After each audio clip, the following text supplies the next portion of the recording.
Assalamualaikum warahmatullahi wabarakatuh. Nama saya Latifah Yulistiana Fitria. Saya mengajar di UPTD SDN Madulang 1, Kecamatan Omben, Kabupaten Sampang. Saya calon guru penggerak angkatan 6 PBGP Jawa Timur kelas A6 22 Sampang 7 dengan fasilitator Ibu Husnah MPD dan pengajar praktik Bapak Abdurrahman SPD MMPD. Kali ini saya akan memaparkan tugas saya, yaitu tugas modul 1.1A8 tentang koneksi antar materi, kesimpulan dan refleksi pemikiran Ki Hajar Dewantara. Refleksi pengetahuan dan pengalaman baru yang saya pelajari dari pemikiran Ki Hajar Dewantara saya rangkum menjadi 3 pertanyaan. Pertanyaan yang pertama, apa yang saya percaya tentang murid dan pembelajaran di kelas sebelum saya mempelajari modul 1.1? Pertanyaan yang kedua, apa yang berubah dari pemikiran atau perilaku saya setelah mempelajari modul 1.1?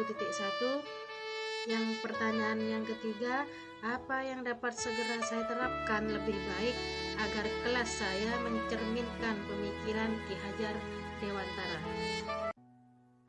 Pertanyaan yang pertama, apa yang saya percaya tentang murid dan pembelajaran di kelas sebelum saya mempelajari modul 1.1?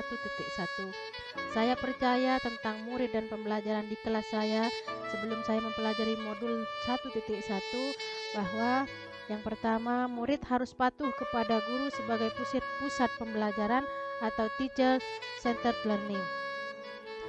Anak-anak harus patuh terhadap saya lebih dominan dalam pembelajaran.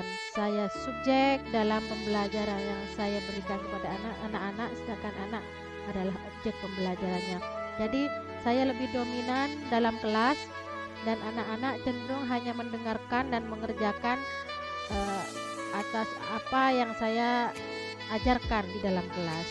2. Murid saya harus menguasai semua materi ajar yang saya sampaikan demi mencapai ketuntasan pembelajaran. Fokus utama saya dalam kelas, dalam pembelajaran, biasanya saya itu harus menuntaskan semua materi ajar yang akan saya sampaikan kepada anak-anak. Anak-anak harus menguasai semuanya materi ajar yang saya sampaikan pada saat pembelajaran. Jadi fokus utama saya itu tuntas dalam belajar.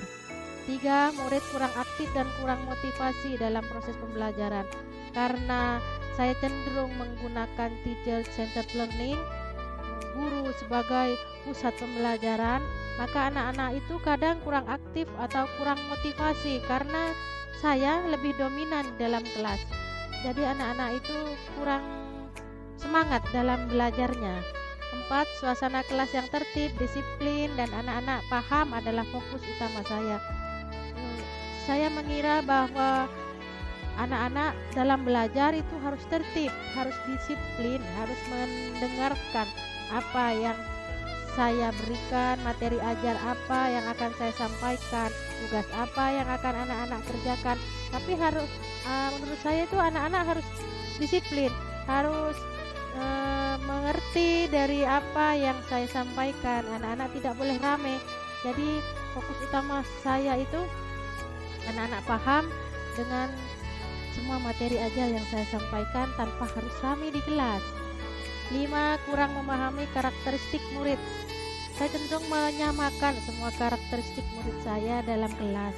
Saya memberikan tugas, cara mengerjakan atau memberikan materi ajar dengan model atau strategi yang sama. Jadi semua anak saya samakan. Saya kurang memahami karakteristik murid. Yang keenam, merasa gagal jika banyak murid yang tidak mengerti dan tidak tuntas. Saya lebih mengutamakan materi ajar yang saya sampaikan kepada murid saya, yaitu kognitif. Kognitif harus tuntas, harus sesuai dengan KKM. Jadi anak-anak itu saya fokuskan materi ajar itu yang paling utama. Jadi saya merasa sangat gagal jika murid saya tidak mengerti materi ajar yang saya sampaikan, tidak paham dan tidak tuntas jika diberikan tugas atau soal. Anak-anak nilainya di bawah KKM. Itu saya merasa gagal, jadi fokus utamanya di materi ajar. Lanjut ke pertanyaan yang kedua, apa yang berubah dari pemikiran atau perilaku saya setelah saya mempelajari modul 1.1? Perubahan dan pemikiran atau perilaku saya setelah saya mempelajari modul 1.1 ini yaitu diantaranya yang pertama, pembelajaran yang berpusat pada anak, student centered learning, dengan memberikan stimulus pertanyaan atau pertanyaan pemantik yang menarik untuk dijawab oleh peserta didik. Dengan saya belajar modul 1.1, saya merubah mindset saya dari yang pertamanya teacher centered learning menjadi student centered learning. Saya lebih memberikan kebebasan dan ruang kepada anak-anak dalam pembelajaran. Anak-anak adalah subjek dalam pembelajaran, bukan objek dalam pembelajaran. Jadi saya memberikan kebebasan untuk anak berkreasi, mengembangkan bakat dan minatnya dalam kelas. Dengan tidak lupa saya selalu memberikan persepsi atau pertanyaan stimulus, pertanyaan pemantik agar anak-anak tertarik, agar anak termotivasi, agar anak-anak semangat dalam memulai pembelajaran. Yang kedua, pembelajaran yang kreatif, inovatif, salah satunya dengan menggunakan model pembelajaran atau game pembelajaran yang menyenangkan bagi peserta didik. Saya menggunakan model-model pembelajaran atau strategi pembelajaran di dalam kelas dalam rencana pembelajaran yang akan saya berikan kepada anak-anak didik saya. Saya memodifikasi. Kadang saya memodifikasi model pembelajaran. Saya berikan game-game pembelajaran di dalamnya sehingga anak lebih tertarik, lebih termotivasi. Bukan hanya materi ajar yang akan saya sampaikan kepada anak-anak, bukan hanya materi ajar yang anak-anak serap, tapi semuanya dari kognitif, psikomotor, afektif, karakter siswa, penanaman pendidikan karakter, saya sematkan di dalam semua sehingga anak-anak tidak hanya fokus pada materi pembelajaran, dan itu terbukti sangat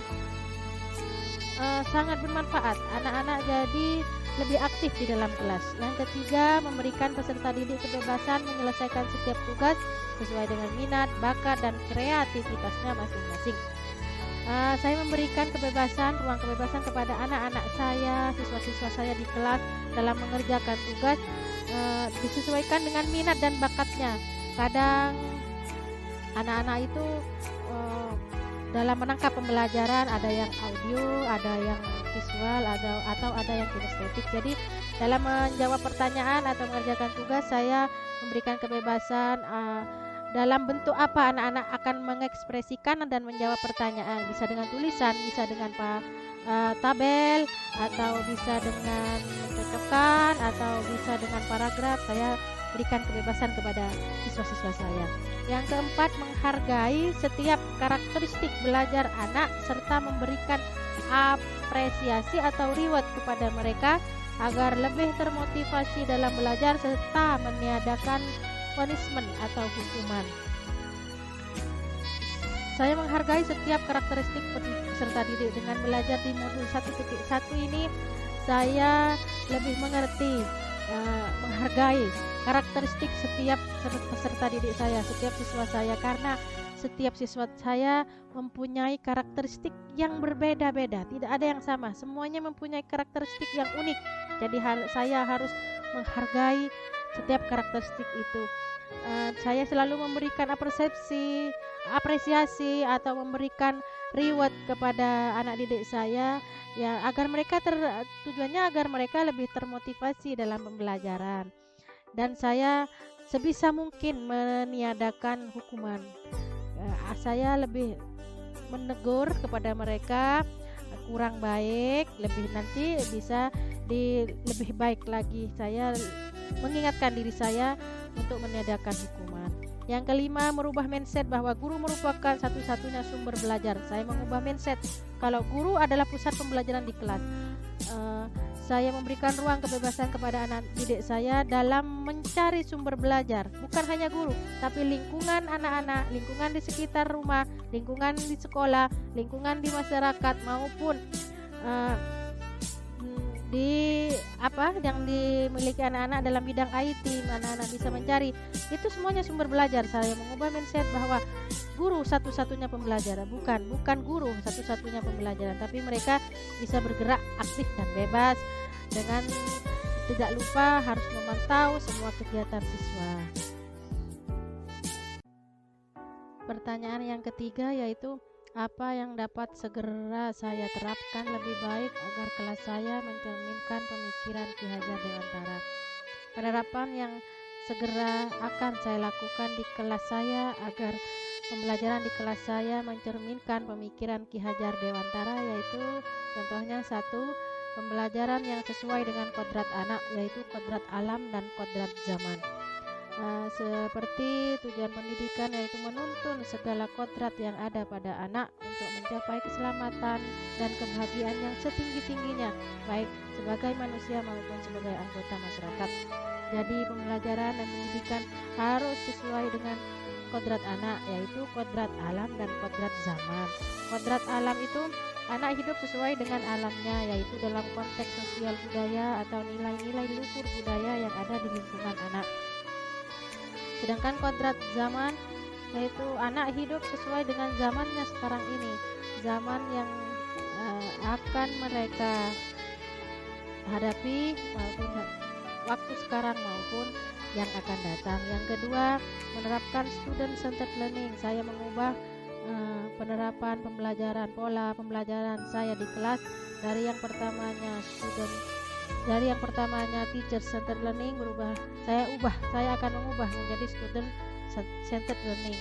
Anak-anak bukan lagi objek pembelajaran, tapi mereka, siswa saya, adalah subjek dalam pembelajaran. Guru hanya sebagai fasilitator yang akan membimbing siswa menemukan bagaimana cara mereka bisa berkembang, berkreasi,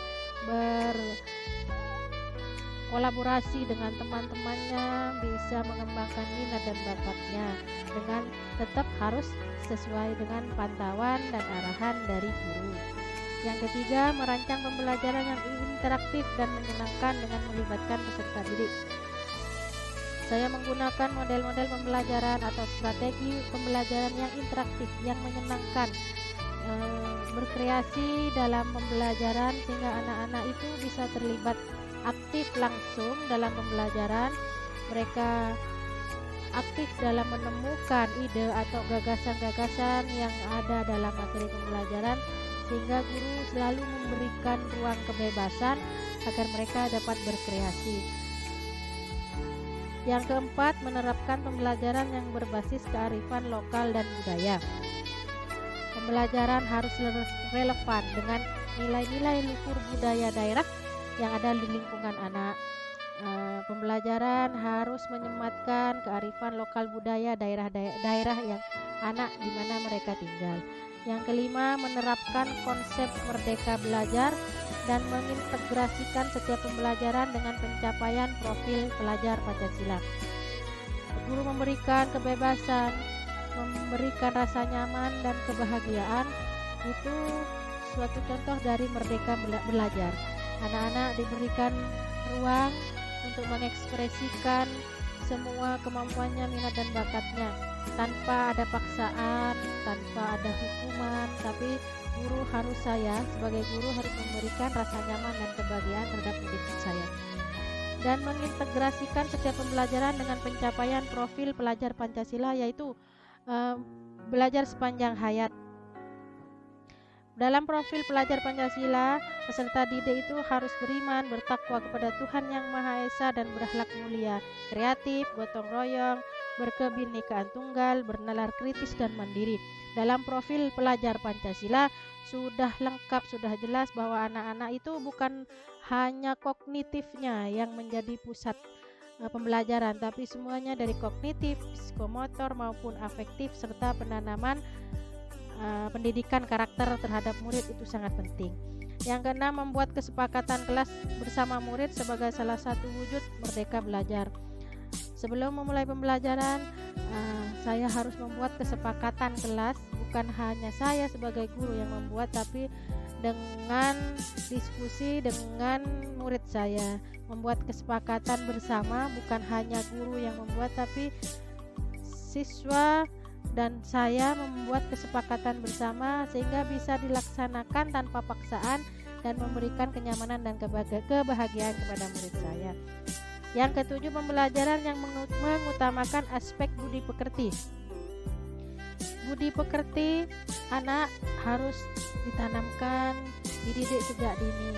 Kita sebagai guru harus memberikan contoh, memberikan suri teladan yang baik agar anak-anak itu bisa mempunyai budi pekerti yang luhur dan budi pekerti yang baik. Yang kedelapan, tidak lagi menuntut tapi menuntun, menerapkan sistem AMO. Saya sebagai guru tidak harus lagi menuntut anak untuk bisa menguasai semua materi ajar yang saya berikan. Tidak boleh menuntut lagi bagaimana cara anak mengerjakan tugas, harus dituntut oleh guru, tapi guru harus menuntun, menjadi menggunakan sistem AMONG, menjadi pamong kepada anak didiknya, yaitu anak didik saya dengan sistem AMONG, asih, asah, dan asuh. Saya memberikan kebebasan, memberikan ruang kepada anak didik saya dalam berkolaborasi dalam mengekspresikan dirinya, dan tentunya harus sesuai dengan arahan dan bimbingan dari saya sebagai guru agar anak-anak itu tidak kehilangan arah dan tidak membahayakan dirinya. Yang terakhir yaitu kesimpulan dari dasar-dasar pemikiran Ki Hajar Dewantara.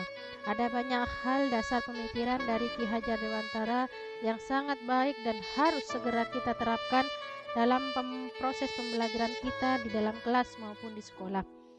Seperti contohnya, yang pertama menuntun, yang kedua bermain, yang ketiga berhamba pada anak, dan yang keempat bukan tabula rasa.